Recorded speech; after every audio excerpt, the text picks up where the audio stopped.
I want y'all to understand something.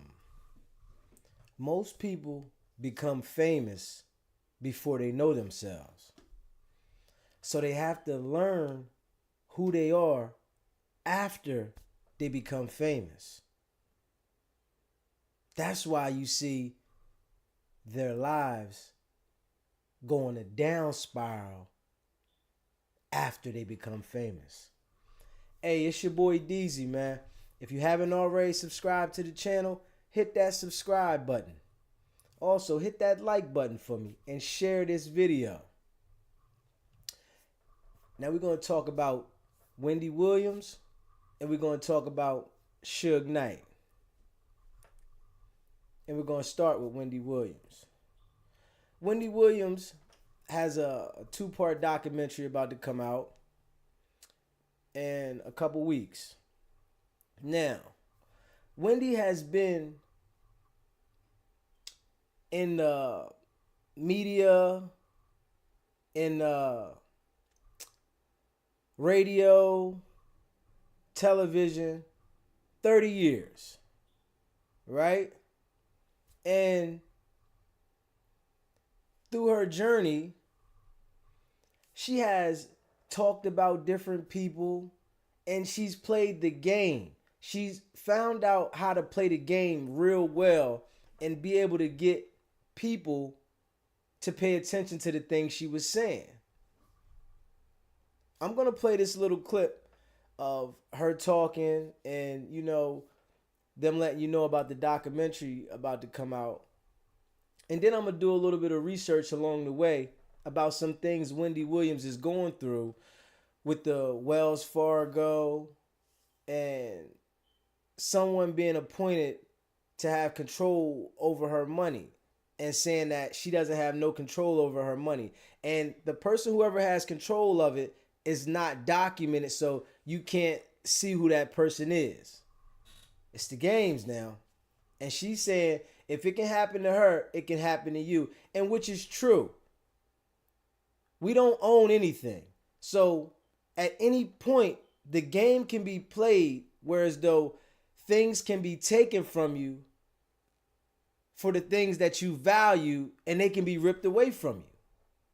So you always got to value your knowledge and your peace and never ever get caught up in drugs. A lot of people that are in these situations, when they're in these situations as they were big entertainers, they were big people to the media, they had big platforms, people watch these people, so a lot of them turn to drugs to keep their spark, and they think that it keeps them energetic and motivated. But all it does is it gives the people that they basically work for motivation to be able to bring them down when it's time to bring them down. Because they know that they have an addiction. So they play on their addiction, and that's how they able to dig inside and figure out things to pick at you to get you to react a certain way so that they know the angle to come at. But I want to play this clip real quick, and then I'm going to come back and talk more about how Wendy is going through what she's going through and how she doesn't have control over her money and she's fighting to get control back with the bank. Isn't that crazy? Something that she worked for, but they feel that she's incompetent to deal with her own money. And it's deep. But I want y'all to check this out right here. From 6 years old, all I wanted was to be famous. A Lifetime two-night documentary event. Showtime. Executive produced by Wendy Williams. The boss is walking, everybody. Nobody can do it like Wendy. No one. People love Wendy. You are a star. She was in her living room every single day for 12 years. Yep, I guess that'll do. And that's what people responded to, her authenticity. And then at the peak of her career, she was gone.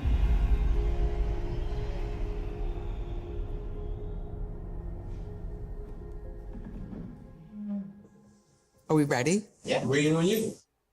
All right. And away we go. Love you, Wendy. I know is how to be famous. I really want to be back on television. You're gonna be back on TV.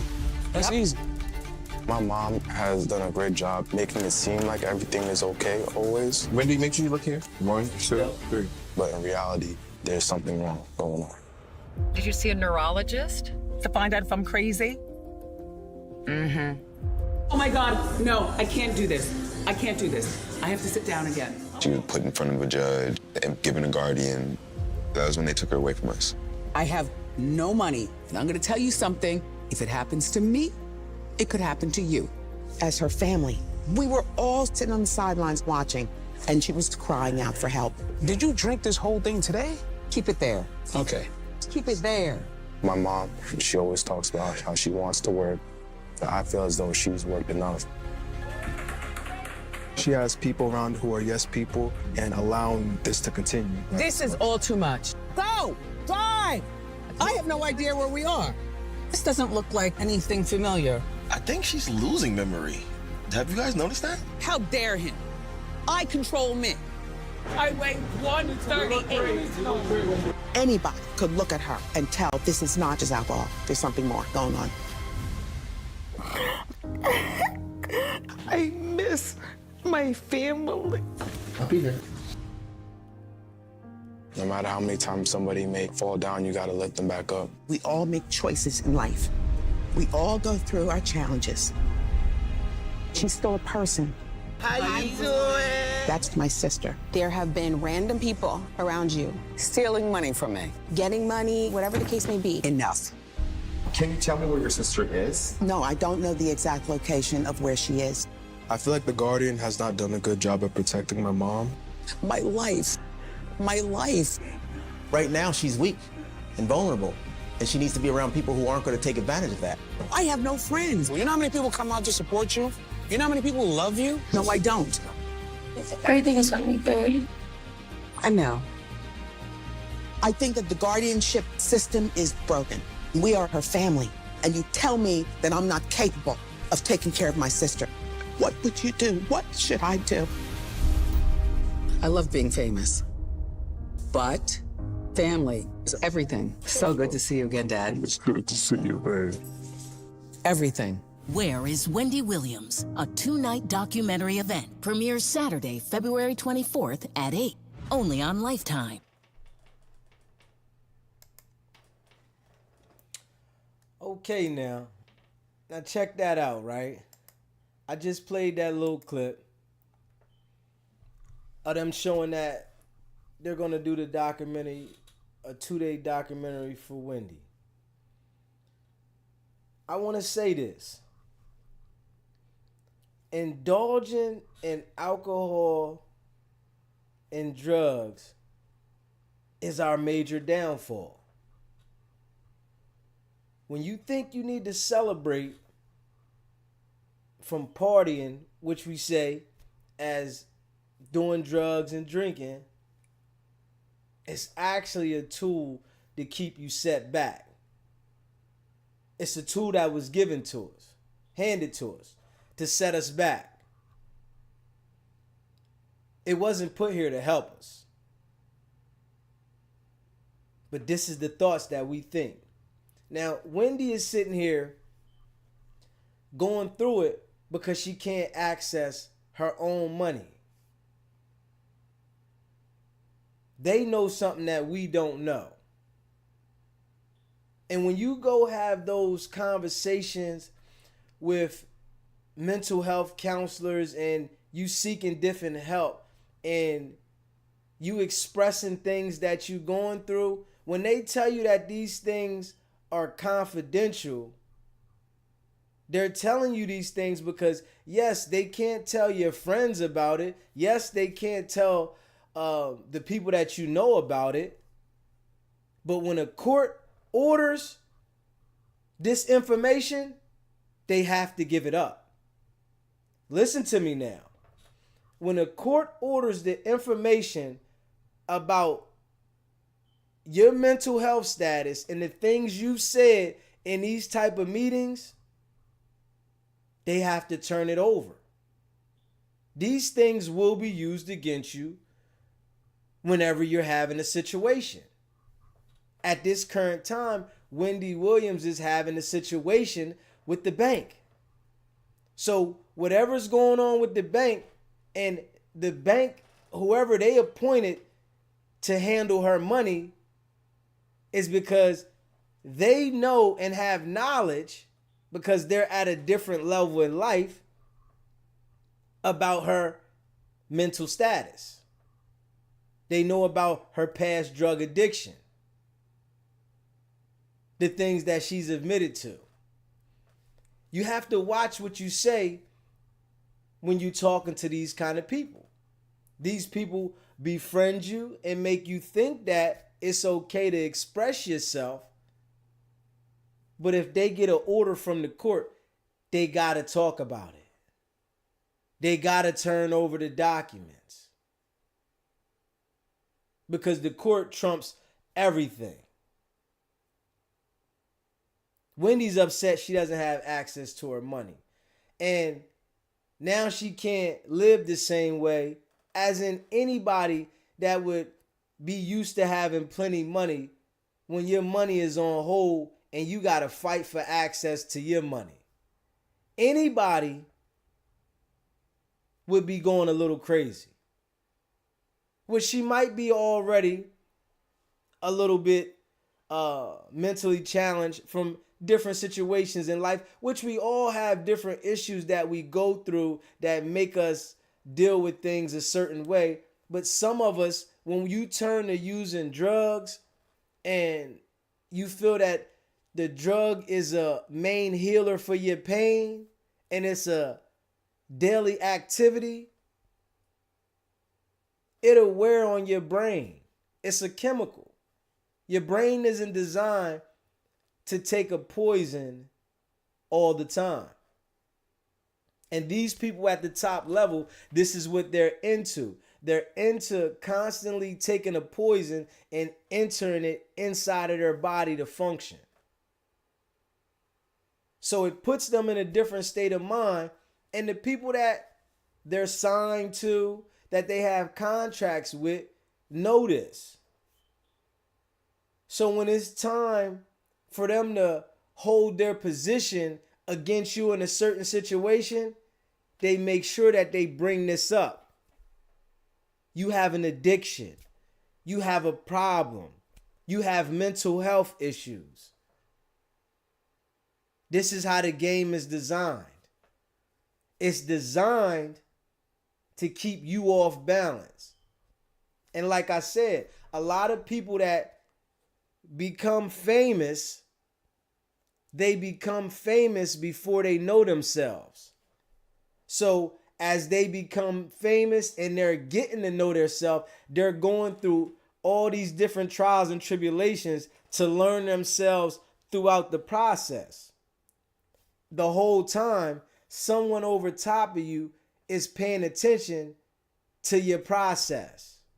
They're documenting your process.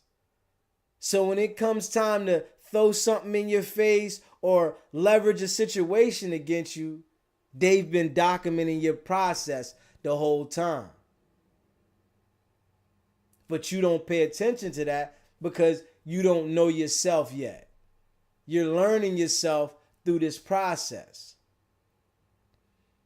You know? So I want to look into where, let me look into where it says about Wendy's money situation. I do want to look into that. Where her money is, why she can't access her own money. You know what I'm saying? And these are the games now. You know what I'm saying? Why Wendy Williams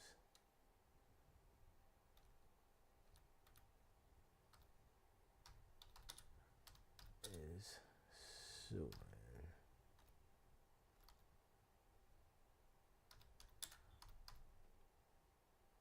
Wells Fargo. Yeah. So we're going to start looking at some of this stuff here. These are the games. See if I can get this stuff a little bigger. Let me see here. Can I get this stuff a little bigger?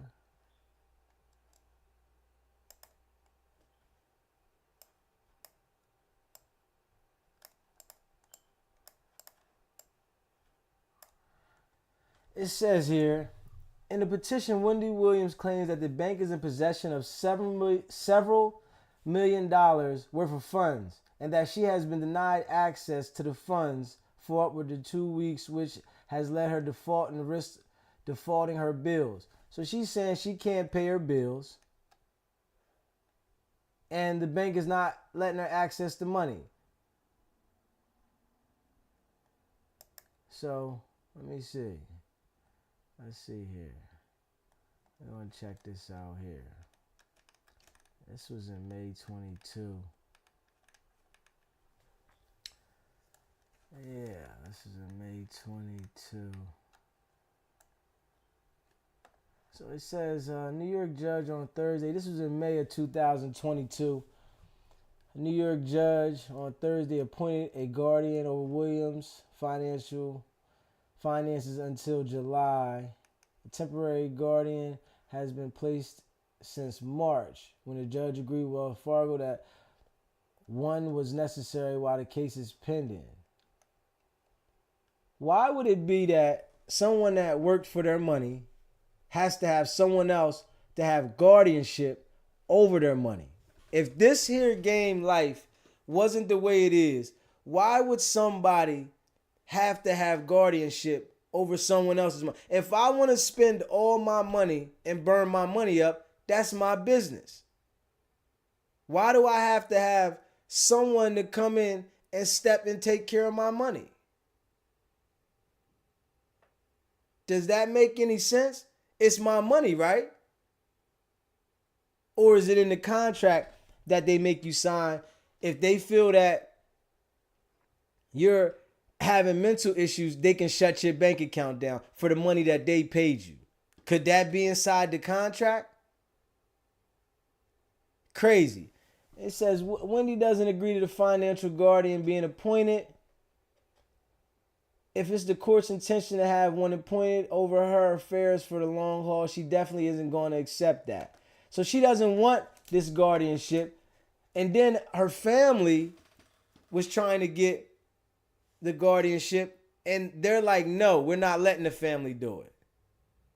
So how are you going to tell me somebody that I don't know is in control of my money, but it's my money? What type of mess is that? In an affidavit, the New York Supreme Court, Williams stated that Wells Fargo improperly denied her access to her money, leading her to default or risk defaulting on several bills. She accused a Wells Fargo financial advisor of lying that she's mentally unstable as a basis to lock her out of her account. Just what I just said. And I'm just seeing this. When they say that you're mentally unstable, which they watch your process, when you are at these levels, they watch your process, and the things that they might show you that they agree with you doing are the things that they come back and use against you. Because I'm sure everybody knew she got high, she went to these mental counselors, and they probably sent her to these certain mental health counselors. Here, Wendy, go talk to these people. They'll help you out. At the same time, they're documenting everything. And whoever they sent them to, they're relaying it back like, man, she needs some help.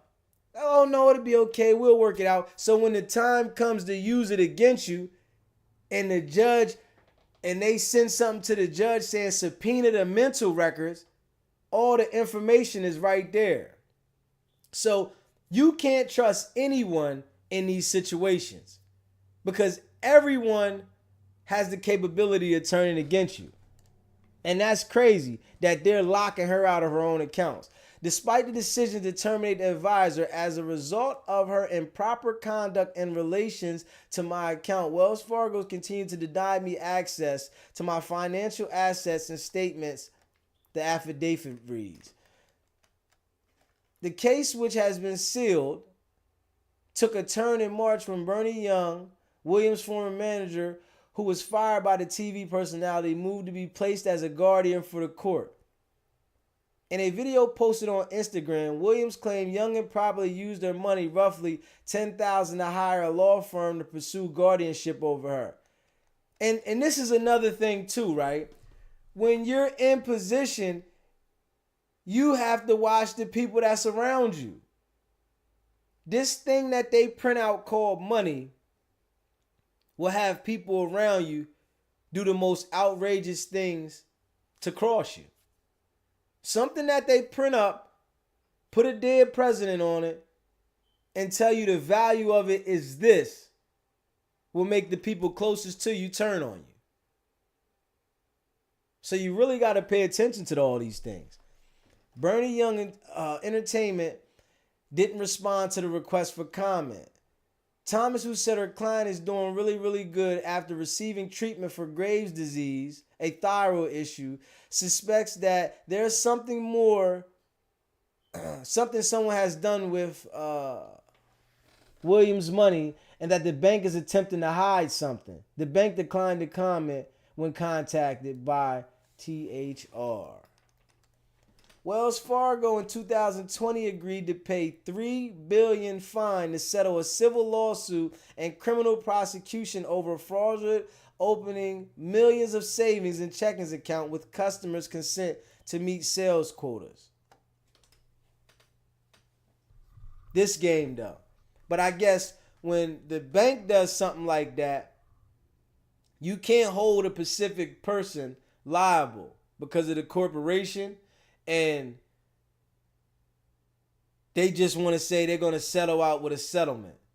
No matter what they did, they find a way to make it where as though these people just have to settle out with a certain settlement. These are the games that's played, man. So Wendy is going through it right now because she can't access her money. And this has been going on for 2 years, I guess, or maybe more. It might have been going on for more than 2 years. And it's deep that you can work for something and they can just shut your stuff down because you confided in these people. Wendy has confided in these people and let them know her position and the things that she was going through. And what they did, they turned around and used them against her.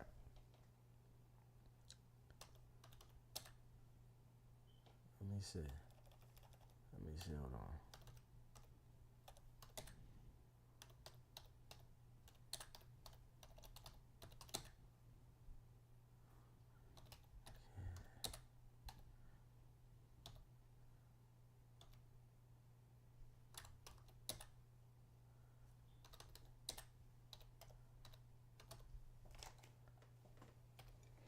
Let's see here. Why can't Wendy access her money? January 2022. After receiving notice from Williams' financial advisor, Lori Schiller, that the TV host is of unsound mind, Wells Fargo freezes Williams' bank account and petitions the court to have her placed under temporary financial guardianship, citing risks of financial exploitation, dementia. So they saying that her mind isn't capable of handling her own money, so don't give her own money. Damn. So this is what everybody is going in life to work for. Everybody is going out every day to work to have money, and you build all this money up if you do get a chance to build all your money up, right? And then you die and you leave it to somebody else. But while you're here, if they feel that you're mentally unstable, you're not allowed to access your money. This is the law. The bank can petition the court to not allow you to access your money. Damn. If that's not deep, what is? Oh my goodness. It says,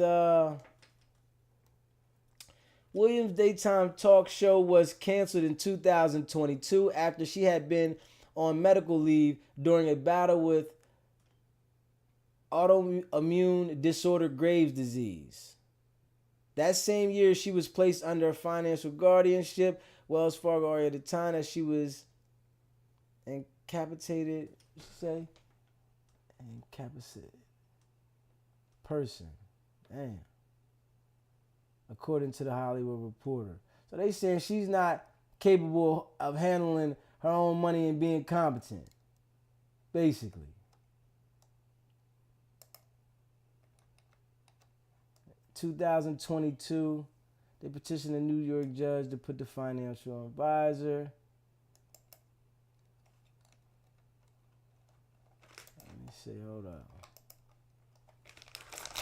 Let me see here, hold up. The bank is filing to the court, said it froze the funds because Wells Fargo has a strong reason to believe that Wendy Williams is a victim of undue influence of financial exploitation. It does not specify who or what is exploiting or unduly influences Williams. So they saying somebody is exploiting her of her money. That's why they filed a petition not to give her the money. It says recent court documents reveal that Wendy Williams could host her nationally syndicated TV show due to health reasons during 2020-2022. Her $10 million annual salary or $55,000 episode was cut off. So they cut her off on the money for the show, froze her bank account. Now she ain't got access to no money, and they took the money that she was getting paid. Deep.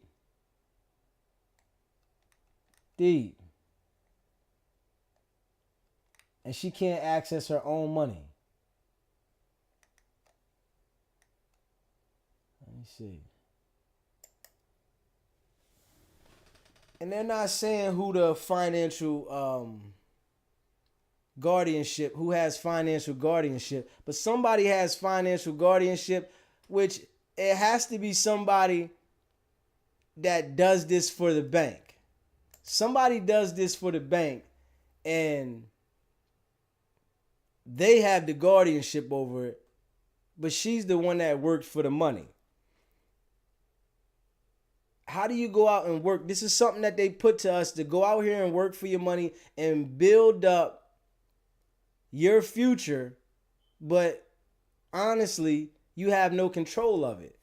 The things you have can be wiped away from you instantly. You can work all day, save up, and then instantly something can happen and everything can be taken from you. What value on life is that? So if you don't have any peace in your life and you're not happy and you feel that you just work to chase money, when that's taken from you, that leads some people to have suicidal thoughts. That puts some people in a situation where they really don't want to live anymore because everything they worked for, and then at the same time when they're involved in these different drugs, it makes them like, I don't have anything to live for. That can send somebody to a place where nobody should want to have that feeling to go. Nobody should have the feeling like they want to do something to themselves, because it's always a time where you can redirect your life. But people at these statuses, they get up to a level that's so high, it's like brain wrecking, body hurting, that you don't have the same access to the things that you worked for and the life that you're used to. But you wouldn't understand if you haven't had things taken from you. At this level here, it's like, it's deep, man. You know, no matter how bad, she's talked about people, I wouldn't wish that on anybody, for someone to work for their money and then the bank where you house your money at tell you that you can't access your money. That right there is something that is like next level. You tell me that I don't have no access to my money and I worked for it because you feel that I'm not capable or somebody is trying to exploit money from me, let the law deal with that. That should be something where law enforcement should come in and deal with that if they see somebody exploiting my money. Not the bank telling me that I can't get my money where I can't pay my bills.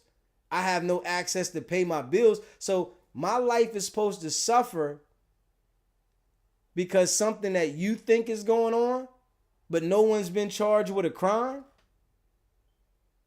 Where does that make any sense at? That's like they can come up with anything and say, okay, I have a mental issue going on. Yeah, well, freeze everything he got because he's mentally going through something.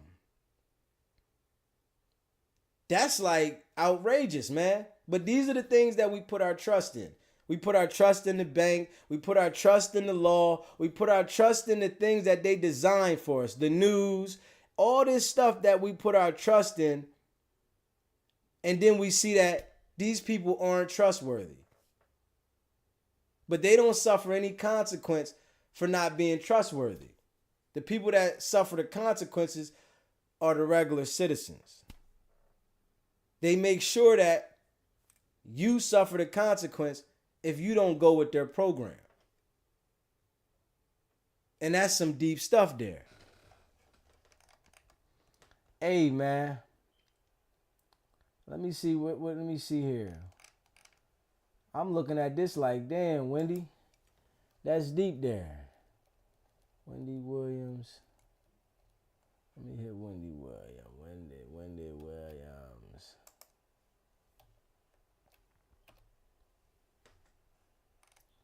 Putting your trust in these people.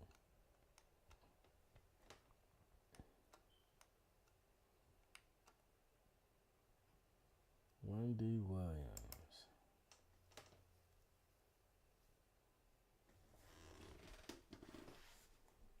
One minute things can be all good for you, and then 1 minute you could be going through it, man.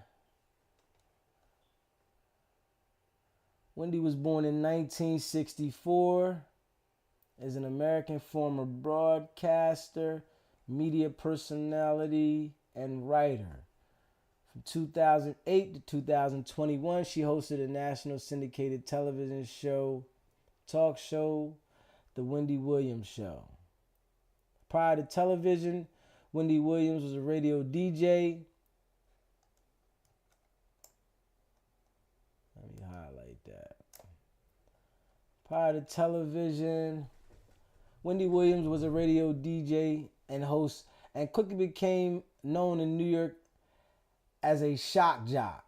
She gained notoriety from her on-air spats with celebrities and was the subject of a 2006 VH1 reality TV series, The Wendy Williams Experience, which broadcast events surrounding her radio show. Williams' other endeavors include authoring several books, appearances in various films and television shows, touring her comedy shows, and her own product line, including a fashion line, a jewelry collection and wig line. Williams was inducted into the National Radio Hall of Fame in 2009. On her 50th birthday, the Council of Asbury Park, New Jersey, renamed the street on which she grew up Wendy Williams Way. Wendy Joanne Williams was born on July 18th, 1964 in Asbury Park, New Jersey. She is the second of three children born to Shirley Nee Skinner and Thomas Dwayne Williams. The couple had a combined 3 master's degree. Shirley was a special education teacher, while Thomas was a teacher and a school principal who in 1964 became the first black school administrator in Red Bank, New Jersey. Following the 1970 race riots in Asbury Park, the family moved to the predominantly white upper middle class suburb of the Wayside in Ocean Township, New Jersey. They attended a Baptist church and visited the town of Oak Bluffs, Massachusetts each summer. As a child, doctors recommended Williams be medicated to control her hyperactivity. And this is something that you got to watch, man. They always want to put the kid on medication. They hyper. That's their personality. She suffered from poor body image due to the diet her parents put her on after gaining weight in elementary school. Williams was a brownie in the Girl Scouts and volunteered as a candy stripper. Her parents believed she would become a nurse. So her parents wanted her to become a nurse, man. But these are things they put on you, man. They always want to say, put the person on the medicine. Williams acted as an announcer as her younger brother Little League baseball games. She graduated from Ocean Township High School in 1982 among 4 black students, ranking 360th in a class of 363.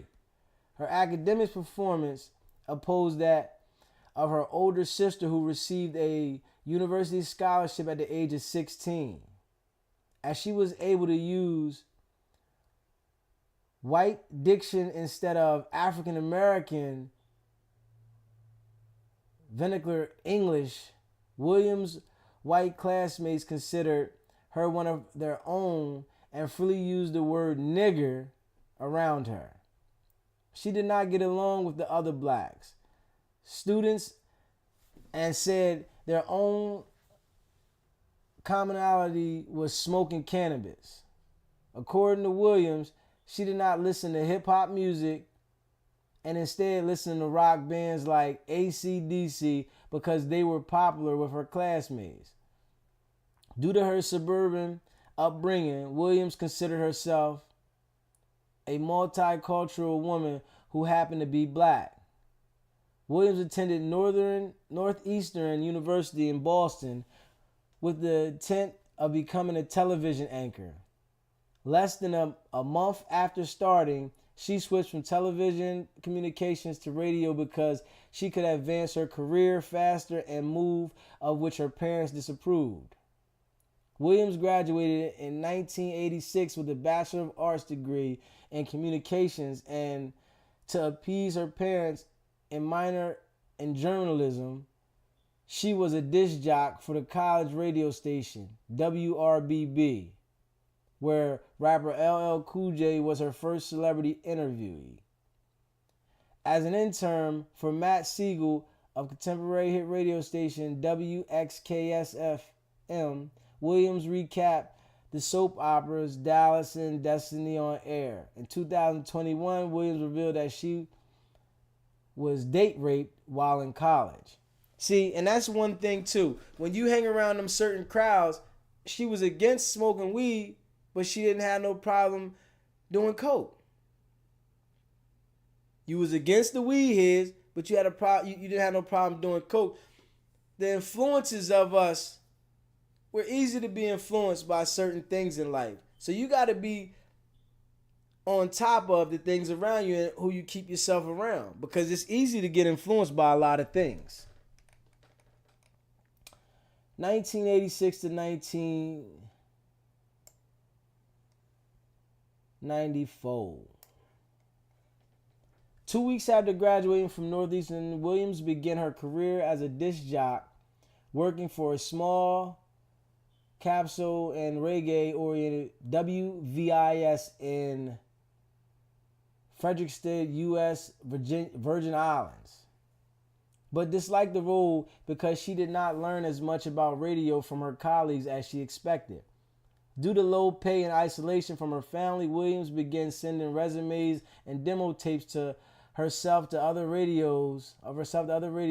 She left WVIS after 8 months and obtained a position in Washington, D.C., WOL, but found his oldies radio's format incompatible with her personality. Williams continued sending tapes to other stations, and on November 1st, 1987, began as a weekend fill-in in New York City's WQHT.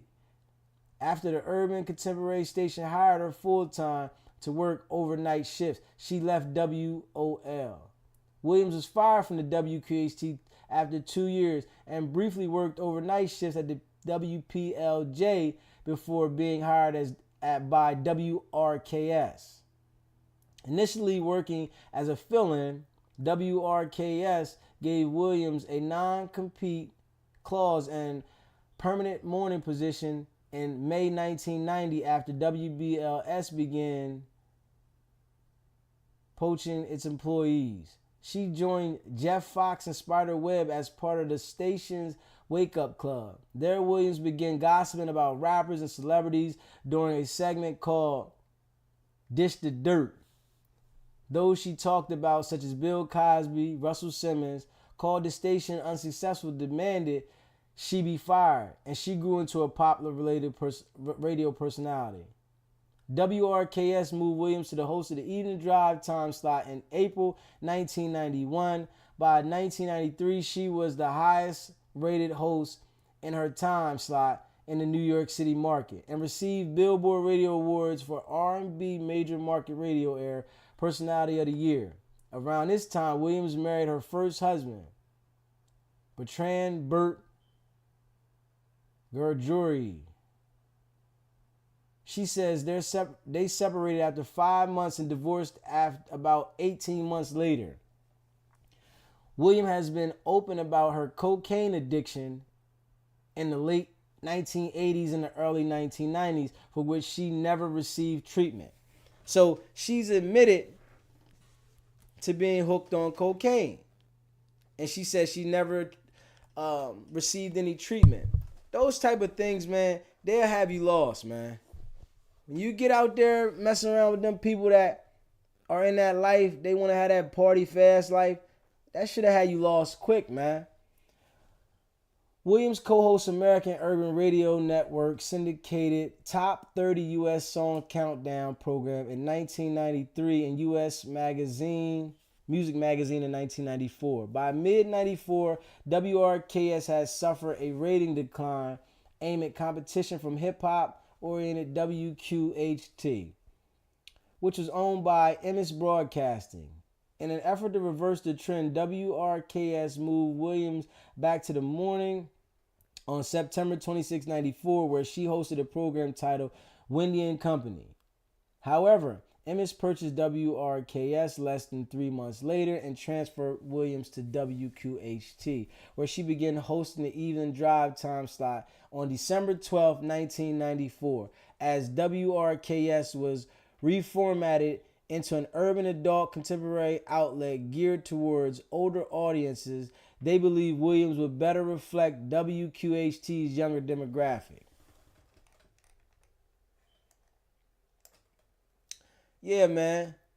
So Wendy had a addiction that she was open about. She was open about the addiction, but she never received any treatment for the addiction. So, honestly, what's right and wrong. We all know what's right and wrong. All of us. So if you're involved in something, you know if it's right for you, you know if it's not right for you. That's plain and simple. You know if it's right for you, you know if it's not right for you. And we all know that being involved in that type of shit ain't right for you. It'll bring everything that you work for down. This is what's going on with her. This is the game that's been played.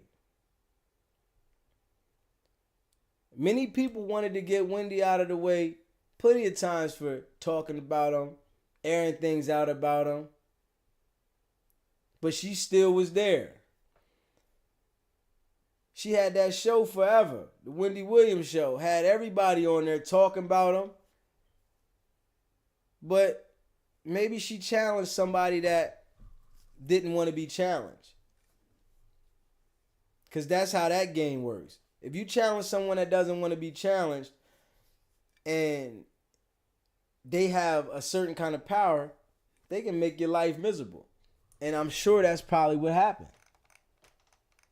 I'm sure that would happen. Yeah, it's a lot going on about Wendy that they're talking about here. And I'm not really going to read all of this, but I read a little bit about, her and her life. But Wendy is definitely going through something, man. And we all go through things.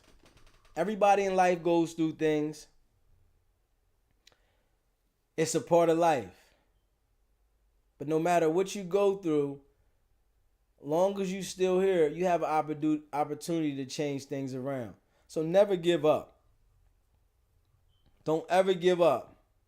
Because there's always a time that things can go a different way for you, man. They definitely can go a different way for you, man. Yeah, for real. And we see what it is, though. They don't want to let Wendy access her own money, man. They don't want to let Wendy access her own money. That's deep. That's real deep. But yeah, we're going to check out Suge Knight, man. He's definitely talking about some different things that are Reggie Bush going on in the industry. lost his Heisman. Suge is talking about some things that's going on. I'm Dave Mays, and I'm gonna play this Suge Knight collect call, and he's talking about some major people. Suge has been in these rooms with these people, so him rubbing elbows at this level, at the top level with these different people, he's had different experiences. He sees the things that the regular person don't see. And him being in jail, all he's doing is just airing out what's been happening for years. He's talking about things with the artists, B2K, all them artists, Puffy, Russell Simmons. Those people that are well known, Suge is talking about them. But I'm gonna play I'm gonna go ahead and play it, man. This is Collect Call with Suge Knight. What you're about to hear are conversations, raw and uncut, with the legendary founder of Death Row Records. He's currently serving a 28-year sentence in California State Prison. His honesty, vulnerability, and current state of mind will all be heard in this groundbreaking podcast series, featuring conversations with me and many other guests who have agreed to accept Suge's collect call. Suge will be putting periods to all question marks while answering everything hip-hop fans worldwide want to know. History will be made and documented in real time, each week on Collect Call with Suge Knight. Suge and I both want to hear from you, so if you have any questions or input, please be sure to contact us at Breakbeat Media, authentically hip-hop. Welcome to Collect Call with Suge Knight.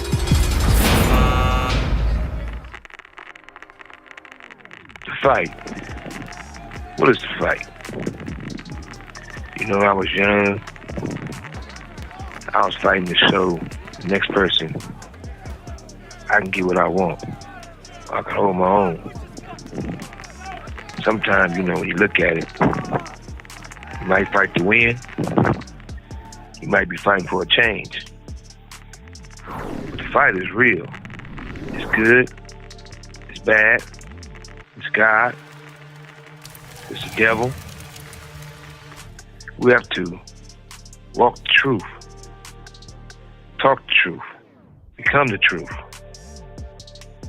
I'm a much better man than I used to be. We're not born evil. Either we taught to be evil, or we made to be evil. A lot been said, a lot been done, even on my part. You know, squad, they get phone calls from people I help the most, more than most anybody in this world. They put phone calls up here, try to get me crossed up, say I shouldn't use a platform to talk, take my privileges. nonsense. This a person that will be the rest of his life in prison.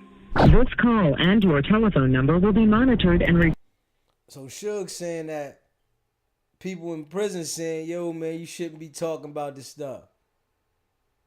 You should be quiet. He like, man, hold on. I'm saying what I want to say. Especially somebody that you ain't never getting out. I ain't supposed to talk. Suge know that. He know a lot of information. recorded. Still shows you people's mind can be persuaded to be against you, whatever the reason may be. The music business, people used to call it devil music because the devil used to play the harp according to the Bible and do certain things to make people relax, to get their soul. You know, I had a pleasure of knowing, of meeting, of talking to probably the best entertainers worldwide ever, Michael Jackson. Towards the end, people wanted to judge Michael Jackson. They never walked in his shoes. They didn't know what he was taught. I even knew Joe Jackson.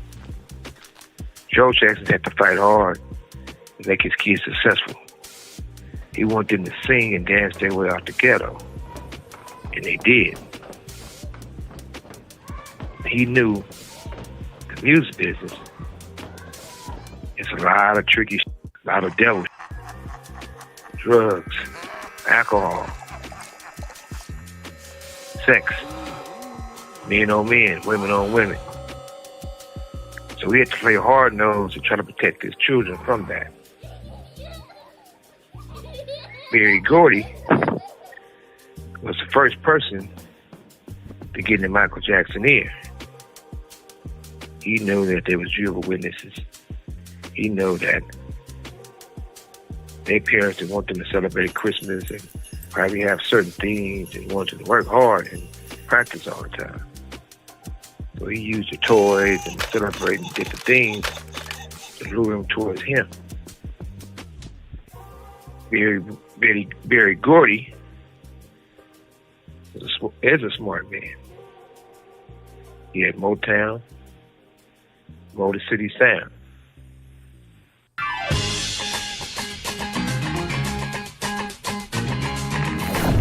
He also lived a separate life.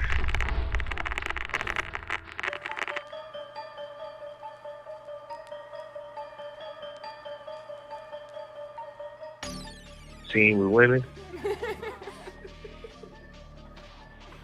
in the dark sleeping with men. So this a man who has called himself mentoring Michael Jackson.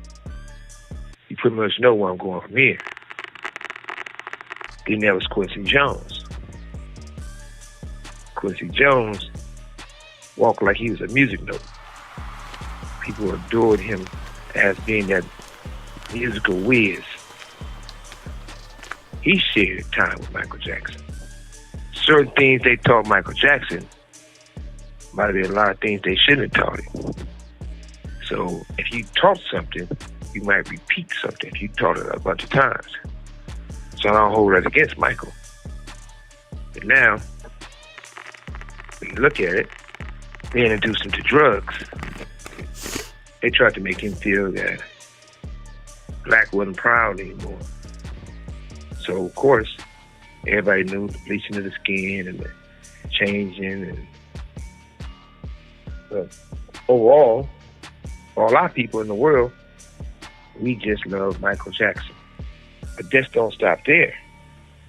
Andre Harrell and Russell Simmons, everybody know, they might not want to say it, they know they was lovers. They participated in those types of things. Then once again, a person has the right to be whatever they want to be, or own it. These men in the industry don't consider themselves gay. They consider themselves to mess with women, or they really don't like a woman because they beat the shit out of them, and they just believe in they having fun with each other. Somebody's been having fun with them. So So when you take Andre Harrell, Russell Simmons, Uptown, Def Jam, Freaky, Puffy did his intern and stuff for Andre Harrell. You know the answer already. That started his journey. According to R. Kelly, they was touching on him, He said that started his journey.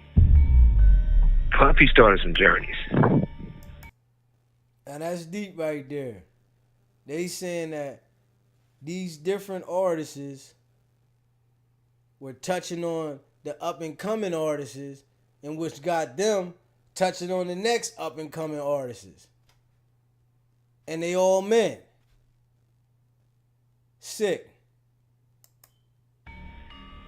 It's not really good name call, but it gotta stop. Everybody gotta say the truth. So for I won't get sued and y'all won't get sued and we don't be made the bad guy, we gotta use the word allegedly.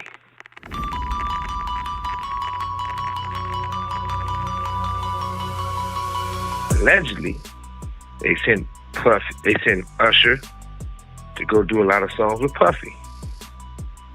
I don't think they got any songs down on that run. That's my brother right here from day one. We used to wake up and, pause, but like we used to fight over the Frosted Flakes. You know what I'm saying? Before pause was invented, we used to actually wrestle off of the Frosted Flakes because he used to always get up early with me. Now he's one of the richest stars in the world. And what the f*** did Puff just say? Usher words was he would wake up after drinking and being drunk in the bed with Puffy. So men after men, boy after boy, they go through this. There's no punishment if they protected by the road, the judge, the DA, the people in the industry, because they work for them. They're their slaves. Now, when you look at all of this, you're saying, okay, where do it end? It definitely don't end with Chris Stokes. Everybody been knowing. That always been the joke. Chris Stokes, all the boys. He got a wife. His wife knew he was all the boys. We both did some songs on a group called Immature. I was having this studio called Galaxy Studio, working out up in Big Griffin. They came up there. Dre was gonna do some songs with him. Andre was working on something with him. A lot of activity started going on, and Chris Stokes and Andre. And well, I'm not saying Andre did what he did because I wasn't there to see it. But Chris Stokes got jealous, and he removed him from the session, and they never returned back. He acted like a scorn, like somebody had his wife or something. But that was his group.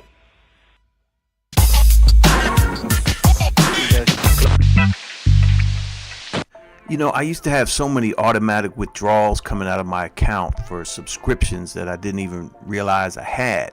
You know, most of you probably can relate to this. I mean, I was looking over my credit card statements recently and saw all these deductions that were adding up every month. And now I'm starting to use Rocket Money and I don't have that problem anymore. Rocket Money is a personal finance app that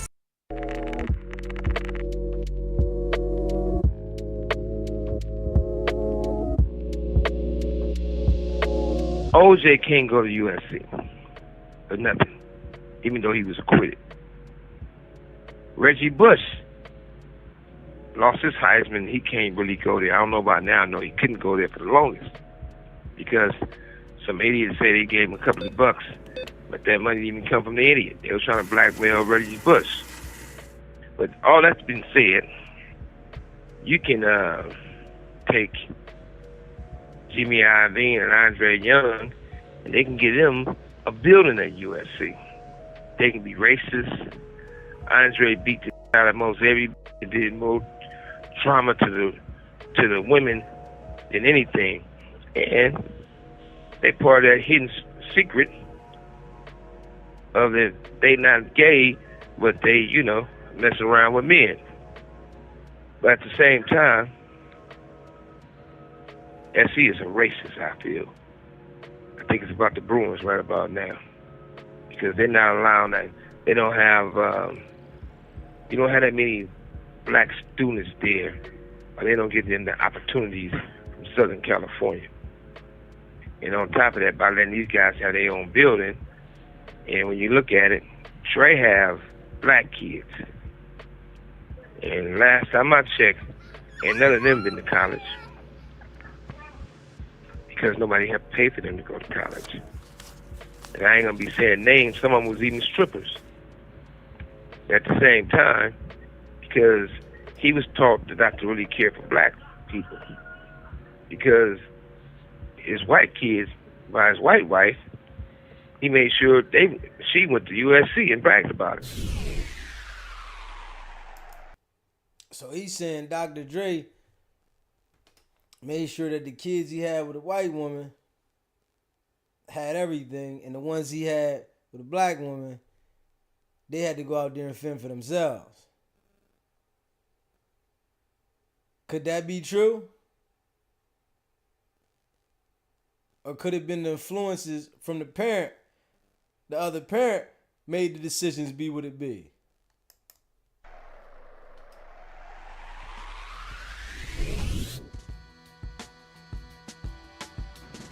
But far beyond all that, I think as a whole, we need to be proud of who we are. You know, you take a lot of women and a lot of black men feel that they got to have children outside their race because they was taught that black is not beautiful. But black been beautiful. Back in the day, they just complain about black women lips too big, their ass too big, you know, they wear cornrows. And so they try to get them to get breast reduction, take that off, or their lips not to be big. Now all of a sudden, people start getting the fake lips and the fake, and it's in now. But they still don't appreciate who they are. You take the Serena sisters, black is beautiful, but they're not gonna have kids by a black man because they're not happy with their hair and their skin tone. That's why you notice when you see all the pictures, everybody wanna bleach their skin or Photoshop it where they don't even look like themselves. When you see them in person, they're not the same color that you see on pictures. Same thing with the king of soul. They want to call him the king of pop. It was Michael Jackson. You know, none of Michael Jackson kids, if they walked in a store somewhere, you wouldn't think they was black. So it's not about racism. We should be comfortable who we are and where we came from and where we going. So anyway, Dad, they're destroying the culture. So yeah, it's like I was gonna say when I don't mean to interrupt you, but I was gonna say you know, that's really what the. But you did.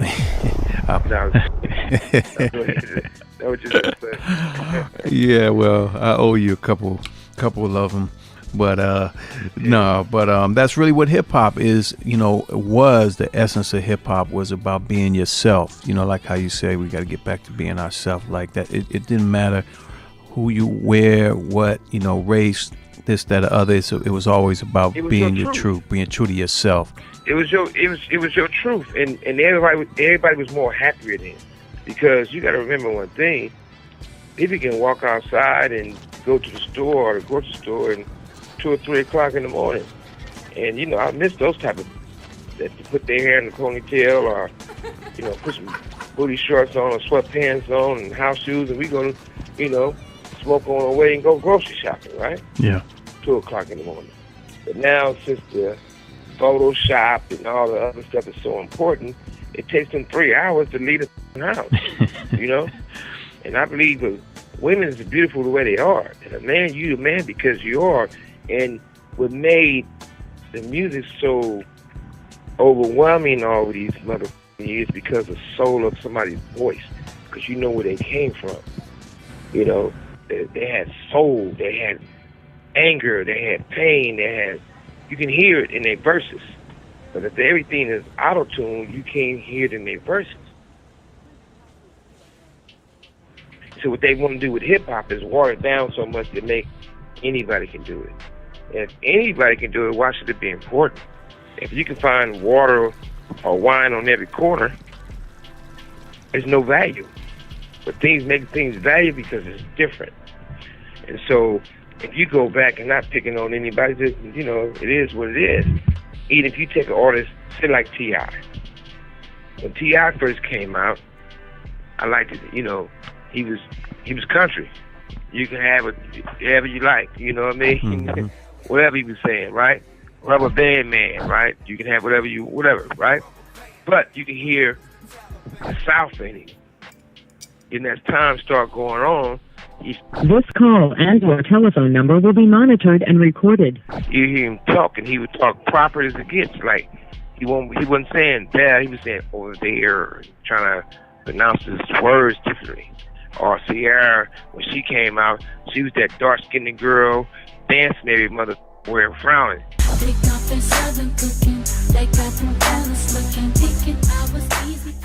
Like she was getting face, right? Then all of a sudden, she lighted the mother, changed her nose, changed everything, and she acts different, not the same. It's about to get hot and heavy. Oh. Right? What's wrong with how we are? And then when you look at it, so many women, or so many, even the men, getting all these nose jobs that it makes their head look way big. I said, wait a minute, I know her. She shouldn't have no big head. She got a big head because the nose she had is 4 or 5 sizes smaller. You know what I mean? So if you start making your nose that much smaller, it's going to make your head look bigger. So it's nothing matching, It was a time where they used to let people know it wasn't cool to be black. They had a thing at the Coliseum where all these black artists from Isaac Hayes, and the list goes on. Do your research on them. They get this free concert with no violence, no nothing. But after the concert, the tax man started asking, where you get that neat coat from? Where you get that chain from? Where you get that watch from? Where that Cadillac come from? Next thing you know, they start taking all these. So we get attacked, but there's nothing wrong with getting knocked down, get back up. But we do have to come back and bring the entertainment to talent. One thing about Death Row Records, Death Row period. When it comes to rewriting history, it's some trying to rewrite history. Because when you look at it, this call and your telephone number will be monitored and recorded. I came with the logo. Now, Kristen Russo had Death Row LLC, Death Row Records, basically. And she had it she's a lawyer. I don't think she's black, so I'm quite sure she's not. Anyway, she had it ever since 2016, and then everybody else was trying to get it, but it was hers. She didn't want to have the LLC. So when 2023 came up, somebody did some slick and refiled it in the same name, but in Delaware. So, when you do it in Delaware, that's how you can try to do something. But basically what I'm saying is this. Kristen Russo does not sound like Calvin Brothers. Kristen Russo does not sound like Michael Harris. And when you look at it, you can see that what I say, I mean, and I mean what I say, and it's the truth. So, once again, it's crazy, though. Like back in the day, if in New York, if the blacks was getting into with the Italians, the mafia, and they wanted their block, and these big old black dudes said, no, you can't take our block. They're not going to send some 5'1", 5'2" Italians to beat up some 6'3", 6'5", 6'7" black motherfuckers, right? What they would do is they would hire some black people to do something to black people, right? So now you have this Roland, and his last name that you know he definitely ain't black. ASGAR. This call and your telephone number will be monitored and recorded. ETAD. He on Avenue of the Stars. So he the first one to start doing the Death Row LLCs for the merchandise and some other shit, right? Then also Matthew. Let you know he ain't black. So let me spell his last name for you real slow. MARZUCD. Where I'm going with this, Snoop, stop letting these people use you, man. You didn't want to be pushing death row when you was on death row. That's not neither here nor there. You get these people, they use you motherfuckers to go against a black mother. And we ain't on no racist because y'all racist against y'all own people. But at the same time, we're going to settle this once and for all. Show not me, because I know the real. Show everybody, the world, what account, what check that you purchased there from. I don't hear nothing. Still there? Snoop. Somebody. Anybody. I would say the other person, we know he didn't write no check. But anybody there? Snoop? I guess not.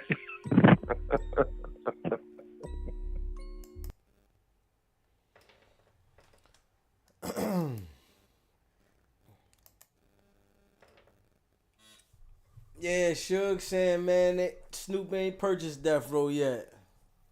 He don't own it yet. But I know one thing, when they put certain things out through the media and the news, they know how to put it out to make us believe it. You know what I'm saying? So, Suge saying, man, tell him show the receipts. Let me see the receipts where you purchased it. And Suge giving out all the information that a lot of people already know about these jokers in the industry. If you don't get along with the gang, you're not going to make it to them levels. It's a reason why everybody at them top levels, they have this certain image that they put on them and say they into this, and you don't hear them disputing it. So that is kind of funny. But let me know what y'all think about this here, about the Wendy Williams situation and her not being able to access her money, about Suge saying the things he's saying from jail. And leave a comment, man. And subscribe to the channel. Hit that like button, man. Share this video. It's not about the setback. It's about the get back. Nah.